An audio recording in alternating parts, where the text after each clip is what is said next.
1884 में एक high school teacher ने अपने सबसे इंटेलिजेंट छात्र को स्कूल छोड़ने को कहा क्योंकि वो स्कूल से खुश नहीं था। इस स्टूडेंट ने अपने टीचर की बात मानी और स्कूल छोड़ दिया। इसके बाद इसने एक अच्छी यूनिवर्सिटी में एडमिशन के लिए अप्लाई किया, लेकिन एंट्रेंस एग्जाम में फेल होने के कारण एडमिशन कैंसिल हो गया। अपनी पढ़ाई पूरी करने के बाद इसने अपना प्रोफेसर बनने के सपनों को पूरा करने की कोशिश की, लेकिन किसी भी यूनिवर्सिटी ने इन्हें हायर नहीं किया और इन्हें अपना सपना छोड़कर एक छोटे से ऑफिस में पेटेंट कलर की नौकरी करनी पड़ी। आज किसी को भी यह याद नहीं है कि उन्होंने अपने जीवन में कितनी असफलताएं देखी या उन्हें कितना संघर्ष करना पड़ा, लेकिन हम कभी भी इस पेटेंट कलर को नहीं भूल सकते। यस, हम बात कर रहे हैं अल्बर्ट आइंस्टीन की, जिन्होंने अपने एक छोटे से थॉट एक्सपेरिमेंट से पूरी फिजिक्स को बदल दिया, जिनके नाम को आज जीनियस के पर्यायवाची के रूप में भी जाना जाता है। ये आइडिया आइंस्टीन को उसी समय से परेशान करता था जब उन्होंने अपनी हाई स्कूल की शिक्षा भी पूरी नहीं की थी। इसी कारण वो अपनी फिजिक्स की क्लास में टीचर से अजीब अजीब सवाल पूछा करते थे, जिससे सभी टीचर परेशान थे और उन्हें स्कूल से निकाल दिया गया। क्या था वो आइडिया जिसने न्यूटन जैसे महान वैज्ञानिक की थ्योरी को भी चुनौती दी? चलिए जानते हैं। अल्बर्ट आइंस्टीन की थ्योरी ऑफ रिलेटिविटी यानी सापेक्षतावाद का सिद्धांत आज फिजिक्स की परंपरा बन गया है, लेकिन इसको समझना कितना मुश्किल है, इस बात का अंदाजा हम इस बात से लगा सकते हैं कि जिस समय आइंस्टीन ने ये थ्योरी दी थी उस समय इसे पूरी तरह से नकार दिया गया। कुछ लोग तो इसे ज्वाइस विज्ञान भी कहते थे, क्योंकि आइंस्टीन एक ज्यू थे और उस हिटलर के जमाने में लोग ज्यूज के खिलाफ थे। एक ऐसे समय में अपनी बात रखना वाकई कितना क्रांतिकारी रहा होगा। आइंस्टीन के इस आइडिया को डिस्कस करने से पहले चलिए एक नजर डाल लेते हैं कि उस समय फिजिक्स में क्या चल रहा था, ताकि रिलेटिविटी को समझने में हमें थोड़ी आसानी हो। प्रकाश यानी लाइट आज तक हमारे लिए एक रहस्य ही है। लाइट पार्टिकल है या वेव, उस समय के वैज्ञानिक भी इस बात से परेशान थे। लाइट पार्टिकल नेचर की है ये तो सब जानते थे, लेकिन इसकी कुछ प्रॉपर्टीज वेव जैसी भी हैं। तो लाइट को पार्टिकल माने या वेव, ये उस समय एक बड़ी चर्चा का विषय था।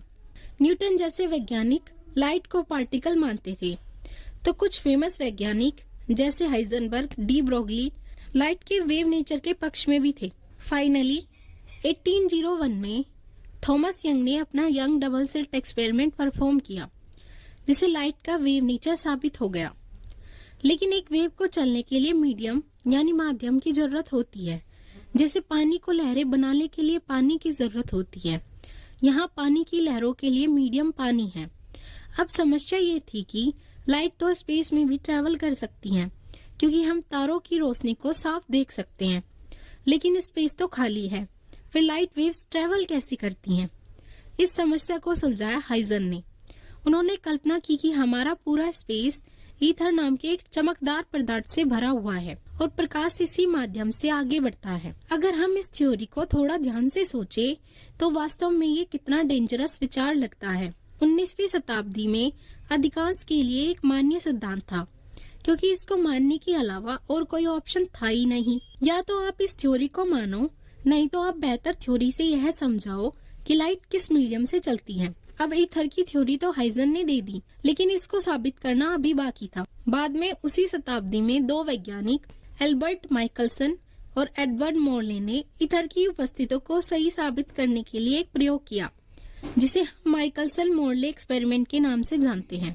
फिजिक्स में इसका बहुत बड़ा योगदान है। हम सभी जानते हैं कि हमारी पृथ्वी घूम रही है, तो जाहिर सी बात है स्पेस में फैला ईथर भी किसी गति से पृथ्वी के साथ घूम रहा होगा। अब अगर ईथर पृथ्वी के घूमने की दिशा में घूम रहा है, तो हमें प्रकाश की गति पृथ्वी की गति से ज्यादा मिलेगी। और अगर इसके विपरीत, अगर पृथ्वी की गति के उल्टी दिशा में घूम रहा है, तो हमें प्रकाश की गति पृथ्वी की गति से कम महसूस होगी। इसी प्रिंसिपल को ध्यान में रखते हुए माइकलसन और मोरले ने एक खास तरह का apparatus तैयार किया, जो दोनों दिशाओं में प्रकाश की गति को माप सकता था। लेकिन उनका ये एक्सपेरिमेंट फेल हो गया। लाइट की स्पीड को जिस भी दिशा से मापा जाता वो सेम ही निकलती, और इस एक्सपेरिमेंट को सबसे बड़े फेलियर का नाम दे दिया गया। लेकिन इसके फेल होने की वजह को कोई भी वैज्ञानिक या कोई भी थ्योरी नहीं समझा पाई। और हियर्स कम द आइंस्टीन, जो पहले भी इस ईथर वाली थ्योरी से नाखुश थे। ऐसा नहीं था कि यहाँ रिलेटिविटी पहली बार सबके सामने आई थी। इससे पहले भी गैलीलियो और न्यूटन जैसे वैज्ञानिक इसे अपनी ग्रेविटी वाली थ्योरी में समझा चुके थे।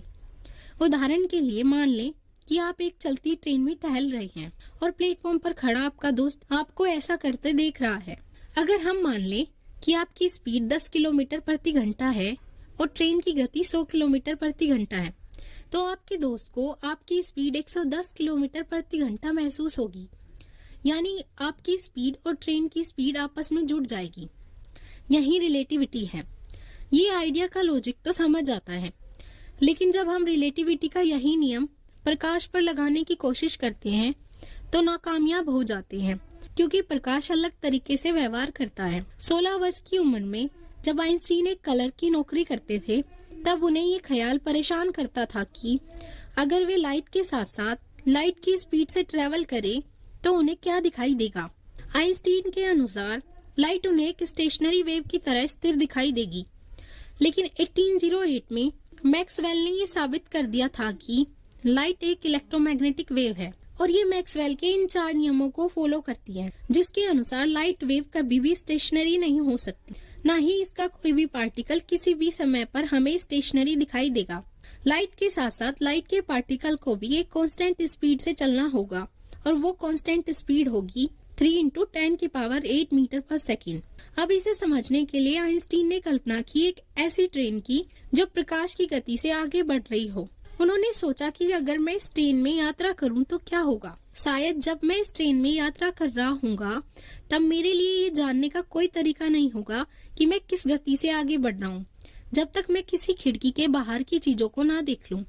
फिजिक्स के नियम मेरे लिए और इस ट्रेन में बैठे यात्रियों के लिए समान होंगे, लेकिन बाहर खड़े मेरे दोस्त के लिए अलग। मतलब अगर मैं इस ट्रेन में फिजिक्स का कोई प्रयोग कर रहा हूँ और वही प्रयोग प्लेटफॉर्म पर बैठा मेरा दोस्त कर रहा है, तो ये जरूरी नहीं कि हमारे दोनों का रिजल्ट सेम ही आए। लेकिन अगर ट्रेन के 2 यात्री एक ही प्रयोग कर रहे हैं तो उनका रिजल्ट एक जैसा आएगा। लेकिन ये नियम प्रकाश पर लागू नहीं होता। प्रकाश की गति हमेशा कांस्टेंट रहेगी। इन्हीं 2 विचारों को उन्होंने अपनी स्पेशल थ्योरी ऑफ रिलेटिविटी के रूप में प्रकाशित किया और दोनों स्टेटमेंट कुछ इस प्रकार थे। पहला, laws of physics must be same for all inertial frame of reference, यानी यदि कोई फ्रेम ऑफ रेफरेंस एक स्थिर गति से चल रहा है तो उसमें बैठे लोगों के लिए फिजिक्स के नियम समान रहेंगे। दूसरा, speed of light should be constant for all frame of reference, यानी प्रकाश की गति सभी फ्रेम ऑफ रेफरेंस के लिए समान रहेगी। अब आप सोच रहे होंगे कि ये फ्रेम ऑफ रेफरेंस क्या है। फ्रेम ऑफ रेफरेंस एक ऐसा बिंदु है जिसको स्थिर मानकर हम किसी भी बॉडी की स्टेट बताते हैं कि वो बॉडी उस व्यक्ति या वस्तु के रेफरेंस में चल रही है या स्थिर है। उदाहरण के लिए अगर हम ट्रेन में बैठे आइंस्टीन को रेफरेंस माने तो प्लेटफॉर्म पर खड़े लड़के के लिए प्लेटफॉर्म उसका फ्रेम ऑफ रेफरेंस है, और उसके नजरिए से देखें तो आइंस्टीन मोशन में है और वो ट्रेन आइंस्टीन का फ्रेम ऑफ रेफरेंस। लेकिन हम अगर आइंस्टीन के साइड में बैठे पैसेंजर के रेफरेंस से देखें तो आइंस्टीन रेस्ट में है। इस तरह मोशन और रेस्ट रिलेटिव टर्म है, यानी एक दूसरे से जुड़े हुए हैं, न कि एब्सोल्यूट। इस थ्योरी का पहला स्टेटमेंट तो स्वाभाविक था, जो न्यूटन के समय से लोग मानते थे, लेकिन आइंस्टीन के दूसरे स्टेटमेंट ने पूरी फिजिक्स को बदल दिया। अब अगर हम स्पीड ऑफ लाइट को कांस्टेंट माने, यानी 186,000 माइल्स पर सेकेंड, तो आइंस्टीन को कभी भी लाइट वेव स्थिर यानी स्टेशनरी नहीं दिखाई देंगी, क्योंकि आइंस्टीन कभी भी लाइट बीम को पकड़ नहीं पाएंगे, यानी हम कभी भी लाइट की रफ्तार से नहीं चल सकते। बस यही एक तरीका था जो मैक्सवेल की इक्वेशन को सही साबित कर सकता था, यानी इस ब्रह्मांड की कोई भी वस्तु लाइट की रफ्तार से नहीं चल सकती। लेकिन इस विचार ने आइंस्टीन को ज्यादा सेटिस्फाई नहीं किया और वो इसी बारे में पूरा दिन सोचते रहे। आखिर में इसे समझने के लिए उन्होंने एक और थॉट एक्सपेरिमेंट का सहारा लिया। उन्होंने सोचा, अगर एक लाइट बीम को प्रकाश की गति चलती हुई ट्रेन की दिशा में फायर करूं तो क्या होगा। शायद रेलवे ट्रैक पर खड़े व्यक्ति को ये स्पीड 186,000 माइल्स पर सेकंड दिखाई देगी, लेकिन ट्रेन में बैठे व्यक्ति को ये उसके भूतकाल में लाइट की स्पीड से कम यानी 184,000 माइल्स प्रति सेकंड दिखाई देगी। लेकिन अगर मैक्सवेल सही है तो स्पीड ऑफ लाइट हमेशा कांस्टेंट होनी चाहिए, नहीं है तो स्पेशल रिलेटिविटी के पहले नियम को यानी laws of physics are same in all inertial frame को वायलेट करता है। आइंस्टीन इस समस्या में करीब 1 साल तक उलझे रहे। फिर एक दिन जब आइंस्टीन अपने दोस्त से इसी बारे में डिस्कस कर रहे थे, तब अचानक उन्हें अपनी समस्या का हल मिल गया। उन्होंने इस पर रात भर काम किया। उनके अनुसार ट्रेन में बैठे व्यक्ति और ट्रैक पर खड़े व्यक्ति के लिए लाइट की स्पीड तो सेम रहेगी, लेकिन दोनों के लिए समय में कुछ अंतराल होगा और दोनों के लिए समय अलग अलग गुजरेगा। और यही वो घड़ी थी जिसने न्यूटन के समय से चली आ रही फिजिक्स में क्रांति ला दी। और आइंस्टीन ने ये साबित कर दिया कि टाइम रिलेटिव है, न कि एब्सोल्यूट।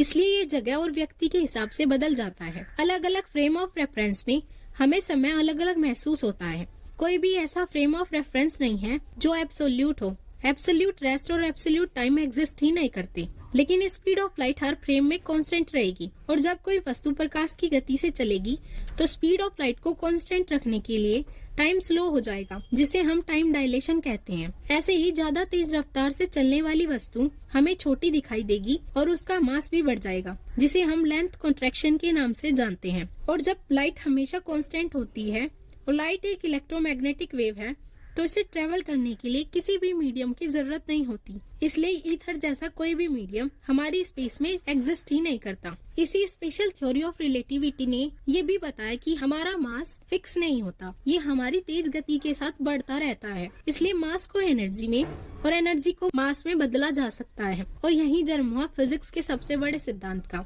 यानी E=mc² का। लेकिन ये तो आइंस्टीन की कल्पना की बस शुरुआत थी। वो अभी भी अपनी इस थ्योरी से सेटिस्फाई नहीं थे, क्योंकि इस थ्योरी में उन्होंने एक्सीलेशन यानी ग्रेविटी को कंसीडर नहीं किया था, जिसे उन्होंने बाद में अपनी जनरल थ्योरी ऑफ रिलेटिविटी के माध्यम से समझाया, जिसे हम किसी दूसरे एपिसोड में समझाएंगे। दोस्तों, हमारी हर एपिसोड में यही कोशिश रहती है कि आप कुछ नया और बेहतर सीखें। अगर आपको ये एपिसोड अच्छा लगा हो तो लाइक शेयर जरूर करें और सब्सक्राइब करके हमें सपोर्ट करना ना भूलें।